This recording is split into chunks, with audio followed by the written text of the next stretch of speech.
करेंगे exercise 2.2 linear equation. Question number first है आपका, जिसके अंदर क्वाड्रेटिक इक्वेशन के फैक्टर बनाना सीखेंगे। ये आपने 8th क्लास में भी सीखा होगा। जैसे कि आप यहाँ पे देख रहे हो कि क्वाड्रेटिक इक्वेशन के अंदर जो एक्स स्क्वायर का कोएफिशिएंट होता है that is the A, and जो एक्स का कोएफिशिएंट है दैट इज बी, एंड जो कांस्टेंट पार्ट है that is C is equal to -4। जब भी हम क्वाड्रेटिक इक्वेशन की बात करते हैं तो हमारी जो जनरल क्वाड्रेटिक इक्वेशन होती है A X square plus B X plus C. जब हम इससे इसको कंपेयर करेंगे तो यहाँ से हम ए की वैल्यू फाइंड आउट कर सकते हैं, बी की वैल्यू और सी की वैल्यू। अब बात आती है कि इस क्वाड्रेटिक इक्वेशन के अंदर 3 टर्म्स है। अब इन 3 टर्म्स को पहले हम क्या करेंगे, जो मिडिल टर्म है हमारी टी, इसको स्प्लिट करना है। -1 को स्प्लिट करने के लिए वैसे तो हम स्प्लिट करने के बहुत सारे ऑप्शन हमारे पास। अगर हम यहाँ पे रफ वर्क में लिखें कि -2 + 1, ये भी आंसर -1 ही आएगा। या हम ऐसे करें -20 + 19, तब भी हमारा आंसर -1 आता है। ऐसे हमारे पास so many number of ways है। बट हम क्या करेंगे, हमें कौन सा ऑप्शन लेना है, हम क्या देखेंगे कि ए और सी को मल्टीप्लाई करेंगे, ए एंड सी। अब ए और सी को जब मल्टीप्लाई करते हैं 3 × 4 दैट इज 12। अब 4 के साथ माइनस साइन है तो नेचुरली ये माइनस का 12 आएगा। अब -12, अब साइन को आपने अभी नहीं नोट करना है, आपने सिर्फ 12 के फैक्टर बनाने हैं। जो भी ए और सी को मल्टीप्लाई करने पे आएगा आंसर हमारा, उसके फैक्टर बनाने हैं। उसके क्या क्या फैक्टर हो सकते हैं। फर्स्ट फैक्टर तो हमारा यही होता है, अगर नहीं पता चल रहा, मैं बेसिक सिखा रहा हूँ जिन बच्चों को पहले नहीं आता, तो आप काउंटिंग कर दो 1 2 3 4 5 6 7 8 9 तक। अब यहाँ पे 1 के टेबल में क्या 12 आता है, यस 1 12 जा 2 के टेबल में आता है 6 4 जा 12, 3 के टेबल में आता है यस 12। अब 4 यहाँ पे एक बार रिपीट हो चुका है तो दोबारा हमें लेने की जरूरत नहीं है। 5 के टेबल में ये नहीं आता, 6 के टेबल 6 भी ऑलरेडी आ चुका है एक बार पहले, इसको देने की जरूरत नहीं है। 7 के टेबल में नहीं आता, 8 में नहीं आता, 9 में नहीं आता। तो जब हम इस मेथड से देखते हैं कि अगर हम डायरेक्ट इसके पार्टीशन करें तो बहुत सारे मेथड है, बट अगर हम ए और सी को मल्टीप्लाई करने के बाद 12 के फैक्टर बनाते हैं तो हमारे पास आई थिंक सिर्फ ओनली 3 ऑप्शन बचते हैं। अब इन 3 ऑप्शन में से आपको कौन सा ऑप्शन चूज करना है, इट्स वेरी इजी। आपको क्या देखना है कि हमें -1 चाहिए, जो मिडिल टर्म हमारी 1 है। तो 12 और 1 को ना तो एडिशन करने पे कभी 1 आएगा, ना ही सब्ट्रैक्शन से आएगा। ऐसे 6 और 2 को जब हम करेंगे तब भी कोई 1 आने के चांस नहीं है। तो इसका मतलब हमारा ये भी नहीं हो सकता, ये भी हो सकता। अब ये ऑप्शन बचा हमारा, इसके अंदर आप देखो 3 4 12। अब 4 और 3 को जब हम ऐड करेंगे तो इसका तो 7 आएगा, पर जब सब्ट्रैक्ट करेंगे तो ओनली 1 का डिफरेंस है। इट मींस हमें यही ऑप्शन चूज करना है। तो मिडिल टर्म हमारी है क्या, -1। अब -1 चाहिए तो यहाँ पे जब हम 3 और 4 का सब्ट्रैक्शन करेंगे, और सब्ट्रैक्शन जब हम करते हैं तो हमें किसी एक नंबर के साथ प्लस का साइन होगा और एक के साथ माइनस का। तो माइनस का साइन किसके साथ होना चाहिए, बड़े नंबर के साथ। अब बड़ा नंबर को ना 4, इसलिए हमें 3 - 4 लेना है, सो दैट कि हमारा आंसर क्या जाए -1 आ जाए। तो इसका मतलब इन 3 ऑप्शन में से हमने 3 और 4 को चूज किया, और 4 के साथ क्या लगाएंगे, माइनस का साइन। तो अब जब हम आगे इस इक्वेशन को करेंगे तो यहाँ 3x² है, तो 3x² तो ऐसे ही रहेगा। लेकिन अब ये जो -x है, अब इसका कोएफिशिएंट क्या है, कुछ भी ना हो तो हम एज्यूम करते हैं कि 1 तो होगा। साथ में माइनस है तो बीच में प्लस का साइन लेते हैं, और -1 को पहले हम ब्रैकेट के अंदर लिख लेते हैं x एंड -4। इससे क्या होगा कि आपको थोड़ा साइन की प्रॉब्लम नहीं होगी। यहाँ पे प्लस ले लिया, माइनस को ब्रैकेट के अंदर कर दिया। अब हमें -1 को ब्रेक करना है, क्योंकि हम रफ वर्क में कर चुके हैं कि हमें क्या चूज करना है, -1 के प्लेस पे 3 - 4। आप चाहो तो -4 + 3 भी कर सकते हो, तब भी आंसर -1 ही आएगा। ये हमारी चॉइस है, हम कैसे भी कर सकते हैं। और साथ में x है तो x तो रहेगा ही -4। नेक्स्ट स्टेप में क्या करेंगे, अब इस ब्रैकेट को ओपन करते हैं, 3x²। जब ब्रैकेट ओपन करेंगे 3x - 4x - 4। अब आप यहाँ पे चीज नोट करोगे, यहाँ पे हमारे पास जब स्टार्ट किया तो 3 टर्म, अब हमारे पास स्प्लिट करने के बाद टोटल कितने टर्म मिल गए, हमें 4 टर्म हो गए। तो हमने फर्स्ट 2 टर्म में से कॉमन लेना है और नेक्स्ट 2 टर्म में से कॉमन लेना है। तो फर्स्ट 2 टर्म में कॉमन 3 तो आ ही रहा है दोनों में, और साथ में x भी आ रहा है, तो यहाँ पे क्या रह गया x, और यहाँ पे क्या आ जाएगा 3। अब इन दोनों में से जब कॉमन लेंगे तो आप एक चीज जरूर ध्यान रखनी है कि जो ये माइनस का साइन होता है, अगर यहाँ पे माइनस आ जाए बाई चांस, अगर प्लस होता फिर कोई इशू नहीं था, फिर तो सेम साइन रहेंगे। अगर माइनस आ यहाँ है तो माइनस लगाना पड़ेगा, और 4 कॉमन आ रहा है तो वो भी ले लिया हमने। लेकिन हम जो ब्रैकेट के अंदर लिखेंगे तो आपने इन साइन को चेंज कर देना है, बिकॉज हमें पता है जब हम ब्रैकेट ओपन करेंगे तो माइनस इंटू माइनस प्लस हो जाता है, माइनस इंटू प्लस माइनस रहता है। तो ये हमें साइन चेंज हो जाएंगे, तो मतलब माइनस वाला प्लस और प्लस वाला माइनस, तो बाई चांस दोनों ही माइनस के सिर्फ दोनों क्या हो जाएंगे प्लस के, तो यहाँ पे रहेगा x, और यहाँ तो कुछ बचा नहीं, 4 तो हमारा बाहर आ गया, तो यहाँ क्या बचेगा +1। लेकिन आपको अब एक चीज और नोट करनी है इसके अंदर कि यहाँ पे 3 4 जा 12 तो हो गया x +1। हाँ 1 आ गया। हाँ यहाँ पे भी आपने बाई मिस्टेक 3 कॉमन है, तो यहाँ पे भी आपका क्या है 1, क्योंकि जो ब्रैकेट के अंदर वाला पार्ट है ये आपका बिल्कुल सेम रहना चाहिए। अगर आपको लगे सेम नहीं आ रहा है, जैसे यहाँ पे बाई चांस कई बार गलती से लिखा जाता है, तो आप वहीं पे रुक जाओ, चेक कर लो कि ये सेम क्यों नहीं आ रहा। बस अब आगे हमारे इसके बाद कितने टर्म बनने वाली है, 2 टर्म्स। 2 टर्म्स रहेगी। अब 2 टर्म में से कौन क्या है, क्योंकि जो ब्रैकेट के अंदर सेम पार्ट आ रहा है यही हमारा कॉमन होगा। अब इसी कॉमन पार्ट को हमने ले लेना कॉमन, और यहाँ पे क्या बचेगा 3x, और यहाँ पे -4। अब ये 2 फैक्टर हमारे बन गए।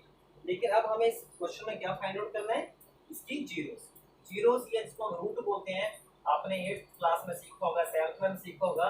जीरोस मीन होता है कि ऐसी x की वो वाली वैल्यू जिसको पुट करने पे सारी इक्वेशन जीरो हो जाएगी।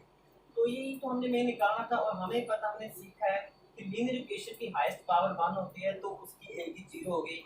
क्वाड्रेटिक इक्वेशन में हाईएस्ट पावर 2 होती है, इसलिए इसमें मैक्सिमम 2 जीरो हो सकती हैं। अगर क्यूबिक होती है तो उसमें 3 जीरोस हो सकती हैं। तो इसमें ये 2 जीरोस होंगी, तभी तो 2 फैक्टर बने हैं। इसका मतलब क्या होगा, अब जीरो करना इक्वेशन को, तो या तो ये वाली चीज जीरो के बराबर होगी या ये वाला पार्ट जीरो होगा। x + 1 = 0 करोगे, या 3x - 4 = 0। तो इसको हम जब सॉल्व करेंगे तो x = -1 आ जाएगा, और इसको सॉल्व करेंगे तो इट बिकम इक्वल टू -4। जब इस साइड जाएगा तो प्लस का 4 हो जाएगा, और ये 3 मल्टीप्लाई हो रहा है तो डिनोमिनेटर में आ जाएगा x = 4/3। इस तरीके से आपकी यहाँ पे कितनी जीरोस आ गई, 2 जीरोस, -1 और 4/3। अब ये चीज हम 8th में भी सीखते हैं, 9th में, इसलिए मैंने एक बार फिर से रिपीट किया है। अगर किसी बच्चे को मिडिल टर्म स्प्लिटिंग नहीं आता है तो वो थोड़ा इसको ध्यान से, अगर ये a into c को मल्टीप्लाई करके चेक करेगा कि कितने फैक्टर बन सकते हैं, उसके लिए ऑप्शन चूज करना बहुत इजी हो जाएगा। तो जैसे हमने इस इक्वेशन से जीरो बनाई है, तो अब क्वेश्चन नंबर 2 के अंदर हम क्या सीखेंगे, इसका रिवर्स। रिवर्स मतलब ये जीरोस ऑलरेडी दे रखी हैं, और इन जीरोस की हेल्प से आपने क्या करना है, इक्वेशन फ्रेम करनी है। तो जीरोस की हेल्प से इक्वेशन फ्रेम करना बहुत सो दैट इजी। आपको बस 2 फार्मूले याद करने हैं, हमने पढ़ा था पहले भी। फर्स्ट फार्मूला क्या होता है कि sum of zeros, is equal to, formula क्या था, -b/a, और फर्स्ट वाली जो वैल्यू है ये क्या, इसका सम ऑफ जीरो की इक्वल है, √2 हो जाएगा। ऐसे ही हम अगर आगे क्या है दूसरी value, it is the product of zero, या रूट बोल दो, product of zero that is equal to c/a। अब ये a b c हम पहले क्लियर कर चुके हैं कि a b c कौन सी वैल्यूज होती है। तो ये फार्मूला इसका c/a इज इक्वल टू क्या हो जाएगा, अब c की वैल्यू वो तो हमने इसको नहीं देखना आपने, अभी तो हमने वो फाइंड आउट करनी है। प्रोडक्ट ऑफ रूट दे रखा आपको 1/3, तो इसको 1/3 के इक्वल कर देते हैं। अब हमें यहाँ से भी 2 वैल्यूज है, यहाँ भी 2 वैल्यूज है। अब हमें अगर एक वैल्यू जो a इसमें भी आ रहा है, a इसमें भी आ रहा है, ये कॉमन है, तो हम इसको लेट कर लेते हैं, let a is equal to k, any number, any real number. ये क्या है, any real number. Real number का मतलब होता है कि 1 2 3 4 कुछ भी हो सकता है, -1 भी हो सकता है, नेगेटिव हो सकता है, पॉजिटिव हो सकता है, ठीक है, जो कि नंबर लाइन के ऊपर एग्जिस्ट करते हैं। तो इसको हम a की वैल्यू अगर k पुट करते हैं इसमें, इन इक्वेशन में, तो पहले जब हम इसमें करेंगे सम ऑफ जीरो में, तो यहाँ पे क्या बन जाएगा, -b/k is equal to √2, which implies k क्या आ जाएगा, k इधर जाएगा, √2 k को इधर ले जाएं, तो ये -b इज इक्वल टू क्या हो जाएगा, √2 इंटू k। और ऐसे ही माइनस का साइन भी हटाना हो तो b is equal to minus उस साइड चला जाएगा, -√2 इंटू k। बी की वैल्यू भी आ गई, ए की तो हमने पहले से ही मान ली थी ये है, अब बचा सी, सी यहाँ से आ जाएगा।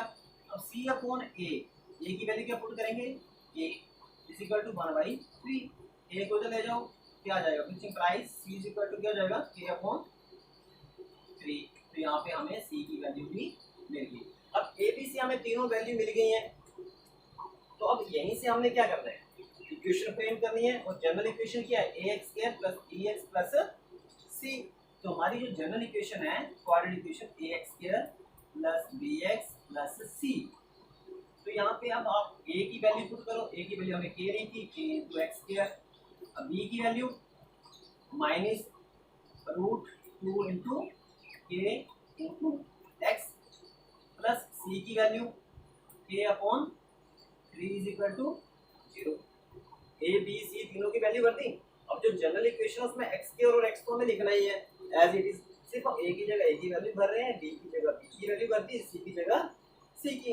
अब ये जो के ले रहे हैं तो के तो इसमें भी आ रहा है, यहाँ भी आ रहा है और यहाँ भी आ रहा है, तो के हम यहाँ से कॉमन ले सकते हैं। तो अंदर यहाँ क्या रह जाएगा, x² प्लस माइनस माइनस हो जाएगा √2 इंटू एक्स, क्योंकि के तो बाहर आ गया, यहाँ से के बाहर आ गया, तो यहाँ क्या बचेगा प्लस 1/3 इज इक्वल टू 0। अब आप ये इसको ऐसे भी दे सकते हो या फिर हम इसका एलसीएम भी ले सकते हैं। अगर एलसीएम लेते हैं तो एलसीएम क्या आएगा, 3 से ऊपर जाएगा 3x² minus 3√2 into x and ऊपर क्या आएगा प्लस 1 इज इक्वल टू 0। तो 3 जब नीचे डिनोमिनेटर में जब इस साइड जाएगा तो ये भी मल्टीप्लाई होगा जब 0 से, तो ये भी 0 हो जाएगा। तो यहाँ से इक्वेशन हमारी फाइनली क्या बन जाएगी, ये 3x² minus 3√2x and plus 1 and that is equal to 0। k is any real number. अगर आप यहाँ पे k की वैल्यू 1 भरोगे तो इक्वेशन यही रहेगी, अगर यहाँ 2 भरते हो तो 2 से अंदर सारी इक्वेशन को मल्टीप्लाई हो जाएगा, इक्वेशन तो डिफरेंट बनेगी, पर कोई भी आप k की वैल्यू भरने पे कोई भी इक्वेशन बने आपकी जो जीरोस आएंगे वो यही आएंगे। जब आप इसको मिडिल टर्म स्प्लिटिंग से सॉल्व करोगे तो जैसे हमने इस मेथड में किया तो आपको यही आंसर मिलेंगे x की दो वैल्यूज। इसलिए इससे फर्क नहीं पड़ता कि कोई भी नंबर हो सकता है 1 2 3, 2 होगा तो यहाँ 6 आ जाएगा, यहाँ 6 हो जाएगा और यहाँ 2 हो जाएगा। 3 भरोगे तो यहाँ 9 हो जाएगा, यहाँ 9 हो जाएगा और यहाँ पे 3 हो जाएगा। इक्वेशन तो चेंज हो जाएगी बट जो इसको जब इसको सॉल्व करोगे तो आंसर आपका यही आएगा, किसी भी इक्वेशन को जब आप सॉल्व कर लोगे। तो उम्मीद है कि आपको ये दोनों चीज़ें समझ आई होंगी, कैसे हम इक्वेशन से जीरोस बनाते हैं और कैसे इन जीरोस की हेल्प से हम इन दो फार्मूलों का यूज करके दोबारा से एक क्वाड्रेटिक इक्वेशन फ्रेम कर सकते हैं। क्लियर है? Thank you.